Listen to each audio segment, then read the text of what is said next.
हाँ जी, आप सभी का बहुत बहुत स्वागत है। और हम जो पढ़ रहे थे कल के बाद उसको अपन आज कंटिन्यू करते हैं। क्या क्या महत्वपूर्ण तथ्य है मारवाड़ के अंदर, हम राठौर रियासत को पढ़ रहे थे, ठीक है। और उसके अंदर जो इंपॉर्टेंट फैक्ट थे उसको देख रहे थे। आज हम पढ़ेंगे सरदार सिंह को। किसको पढ़ेंगे? सरदार सिंह को। सरदार सिंह के समय क्या मेन चीज थी? एक तो सरदार सिंह को पोलो जो खेलना वो बड़ा शौक था उनको। किसका शौक था? पोलो का। और सरदार सिंह का जब शासनकाल था उस समय जोधपुर को क्या कहा जाता था? पोलो का घर। क्या कहा जाता था? पोलो का घर। तो किस राजा के शासनकाल के अंदर जोधपुर को पोलो का घर कहा जाता था? ये पूछा जाए तो किस राजा के काल को कहा जाता था? सरदार सिंह को। सरदार सिंह के काल को कहा जाता था। ये ध्यान रखना एक तो मुख्य, ठीक है। और पोलो का शौक किसको था? अपने सरदार सिंह को। सरदार सिंह खुद खेला करते थे, राजा थे, इसलिए कहा जाता था कि सरदार सिंह के काल के अंदर जोधपुर है वो क्या है? पोलो का घर है, ठीक है। एक सरदार सिंह ने बॉक्सर जो विद्रोह हुआ था उसको दबाने के लिए मारवाड़ी सेना को कहां पर भेजा था? अंग्रेजों की सहायता के लिए भेजा गया था। और इन्होंने जोधपुर का जो झंडा था उसके ऊपर क्या लिखवाया था? चाइना 1900। क्या लिखवाया था? चाइना 1900। किसने लिखवाया था? सरदार सिंह ने लिखवाया था, ठीक है। एक बॉक्सर विद्रोह हम पढ़ेंगे बीकानेर के अंदर, महाराजा गंगा सिंह ने चीन के अंदर जाके बॉक्सर विद्रोह को दबाया था और अपनी गंगा रिसाला को चीन के अंदर लेके गए थे, वो वहां पर पढ़ेंगे। लेकिन यहाँ पर सरदार सिंह ने बॉक्सर विद्रोह को दबाने के लिए मारवाड़ी सेना को भेजा था अंग्रेजों की सहायता के लिए। और जोधपुर का जो झंडा था उसके ऊपर क्या लिखवाया था? चाइना 1900 लिखवाया था। ये भी ध्यान रखना है। और सरदार सिंह के समय एडवर्ड जो रिलीफ फंड है वो बनाया गया था। इसके तहत जो अनाथ हुआ करते थे, ठीक है, और जो असहाय लोग हुआ करते थे जिनको जरूरत थी, जरूरतमंदों को क्या दिया जाता था? पैसे के रूप में अनुदान दिया जाता था। किसके रूप में दिया जाता था? पैसे के रूप में इनको अनुदान दिया जाता था। प्रश्न ये पूछा जाए कि एडवर्ड रिलीफ फंड है वो किस राजा के शासनकाल के अंदर, मारवाड़ के किस राजा के शासनकाल के अंदर जो है जारी जारी किया गया था? तो सरदार सिंह के शासनकाल के अंदर किया गया था।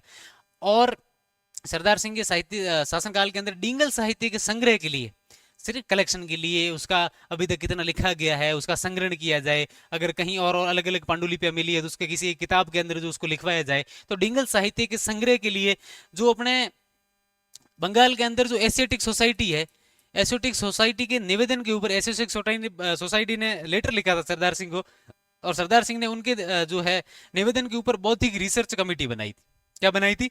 बौद्धिक रिसर्च कमेटी। तो बौद्धिक रिसर्च कमेटी का जो ऑब्जेक्टिव था, उद्देश्य था, वो क्या था? डिंगल साहित्य का संग्रह करना। और किसके शासनकाल के अंदर बनाई गई? तो सरदार सिंह के शासनकाल के अंदर बनाई गई। ये ध्यान रखना है, ठीक है। और अपने जो जसवंत सिंह जो सेकंड थे उनकी स्मृति के अंदर इन्होंने किसका निर्माण करवाया था? तो जसवंत थड़ा का निर्माण करवाया था। किसका करवाया था? जसवंत थड़ा का। हमें पूछा जाए कि जो राजस्थान का ताजमहल जिसको कहा जाता है, इसकी आपने फोटोज वगैरह देखी होगी, जसवंत थड़ा का निर्माण किसने करवाया?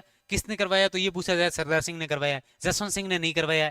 पहली बात तो ये यहाँ कंफ्यूज हो जाओगे। तो जसवंत थड़ा का निर्माण किसने करवाया?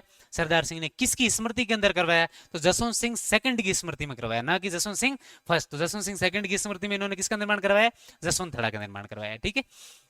उसके बाद हम आगे बढ़ेंगे सुमेर सिंह को। सुमेर सिंह के संबंधित क्या महत्वपूर्ण चीजें हैं कि सुमेर सिंह के समय एक तो जो प्रथम विश्व युद्ध हुआ था इसके दौरान जोधपुर राज्य की जो सेना थी जिसको कहा जाता था जोधपुर लॉन्चर्स, क्या कहा जाता था?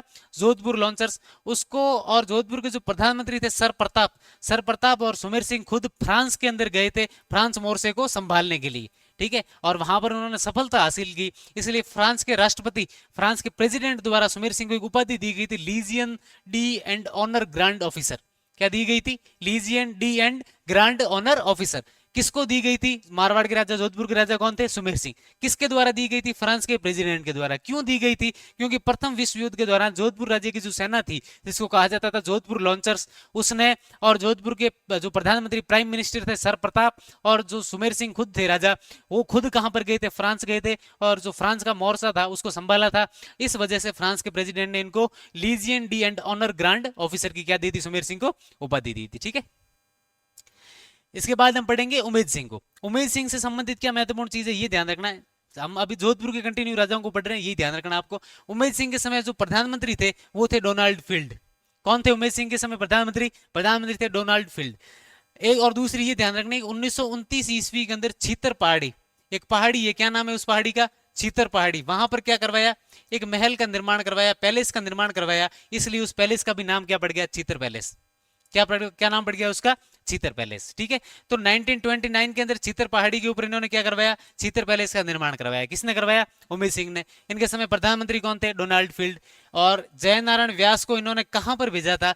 मारवाड़ राज्य की तरफ से संविधान सभा, जो उस समय संविधान सभा का जो प्रतिनिधि है वो नियुक्त किया गया था, ठीक है। संविधान सभा का जो प्रतिनिधि है वो किसको नियुक्त किया गया था? जयेंद्र नारायण व्यास को।